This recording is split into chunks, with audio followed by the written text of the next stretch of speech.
Good afternoon, traders. Good morning, good evening, wherever you guys happen to be located. What we have here today is a basic non-event on what could have been a very eventful day. We had the ECB and the BOE up to bat, and basically we had a swing and a whiff. We had a little bit of a pullback. If we look down on the 15-minute chart in the Great Britain USD, we had the pop on the data at 7, and then just basically a pullback down towards the 155 level. The Great Britain, the euro, the same thing. We had basically a pair was moving higher, and then when we had the release of the data at 8:30, you can see that the pair continued to move down about another 50 pips from that point. Nothing dramatic and not a mind-blowing moves, but we do have still basically the pairs trying to figure out what they want to do in the near term. We have the Euro USD sitting.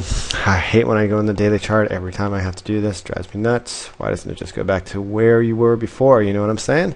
All right, so the Euro USD, you can see we are firmly below the 132 level, and honestly, it looked like we were going to break above it today when everything kicked off. And now the pair is below the 132, and our next target would be the 130 area as long as the cross remains below 132. And then we could have seen a slow, gradual change, drift all the way back to the bottom of the range. And I'm not sure that's about 100% going to happen. If we throw a 50 fib up there, I would bet we are pretty close to the 50 fib on this move.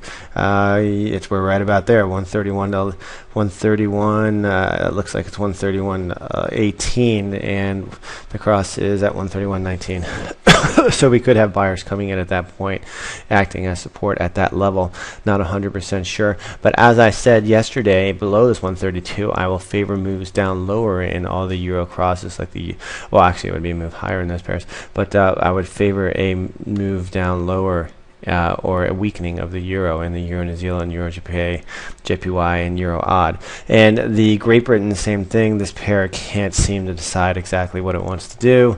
It broke the trend line, bounced off very technically off the 154.30 level, and now it's just kind of sitting. As long as the pair remains below this 157, it would have to stay as long as the pair remains below this 157.50 level. It does favor a continued move lower, but I would look for the way it looks like right now. We might just be in a trend and bouncing around still until we get some clarity. Let's see the Aussie. We'll take a look at that. It has broken the trend line. It couldn't gather momentum. A little bit of profit taking today, probably ahead of the non-farm payroll. Get a move down to this trend line. It could be an opportunity to go long, but until we get a break of this 92.30 area, still could just be range bound. You can definitely tell that things are tightening up in there. We're going to get a break one way or the other. New Zealand USD, same thing. This pair has just been drifting along today. They were really not events. Like I did send out the ATRs, and the ATRs are shrinking, and so that would. But not by that much. The New Zealand pairs are still doing quite well. But the Euro JPY, the yen crosses are quite lower. So we're going to have to be very careful on our trades in those pairs. It might actually switch over to a range-bound system. I'm going to be taking a look at that later until we get a breakout in this yen. The USD JPY, you see we have a breakout, but it's sitting right here at the 100 level. We're going to have to watch that. That's very important going into trading. If we get to break this 100, we could soon shoot up to 101.50. But you have to be careful with these triangles. Quite often the first move is a false move, and you get a total reversal and get a putback of the entire range. Let's take a look at the majors. Great Britain, New Zealand. We said, not the majors, pairs we're going to trade. Great Britain, New Zealand sitting right there at 197.50. That's key. We need a break or hold of that level to keep our eyes on. Great Britain odd. We have the break of the trend. We're looking for a move lower or a push up towards that 73 as a chance to get in. Great Britain JPY broke above this 154.60 level, and that does favor a continued push higher up to the 156.70 level. We'll see what happens there. Euro New Zealand, we're still in this range. Euro odd, we're below the 144.40 level, and that is important. So what we have to that is important because as long as we stay below that, we are in this range here, and we could continue to cycle into it in the near term. So what we're going to keep our eye on, more importantly, Euro JPY looking for a triangle break tomorrow. The Euro odd below this 144 level, that could really get things going.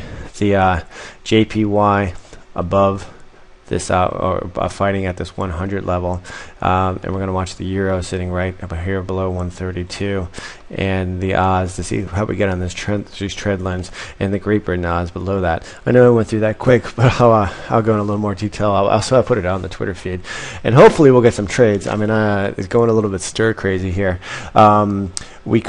You could play the larger ranges. I mean, if you really wanted to just get in there and get some action, I wouldn't recommend it right before non-farm payrolls, though. You could go short and put your stops just below this daily candle around 144. So I'd say actually put it right up here around 145 and look for a push down lower. Not 145, the top of that candle, 144.50. So you're going to be shooting for an 80. You have to put it back at 80 pip stop and look for a move down to 141.60. That could be a trade that would set up nicely. Same with the Great Britain odd. That's really sitting right around in no man's land. But if we get a break of this 170 level, then you could look for a push back down towards 168 and put your stops on the 4-hour channel candle where we have a confirmed break. Euro, not really much anything you can do right there. You can follow the momentum, look for it. I'm sure there's a channel there, and just wait for it to push back up to the top of the channel. The Aussie, you have to wait till it either pulls back down to 90 or we get a break of this zone right here to really jump into.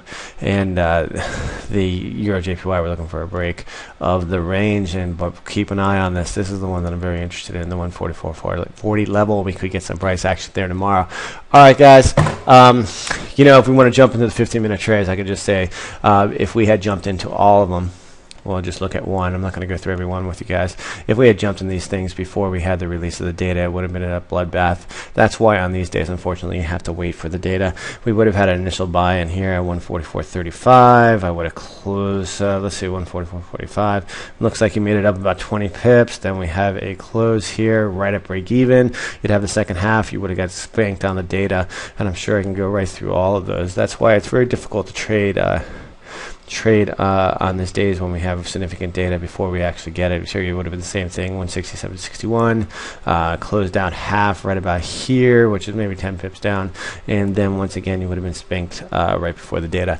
So you have to stay on the sidelines, and unfortunately, as much as it's driving us nuts, volatility will come back, and we'll be back into the game. All right, everybody, good luck trading if you're going to make any of those trades, and I will talk to you in the AM. It is non-farm payroll tomorrow, so we're not doing anything ahead of that, so 8:30 Eastern time.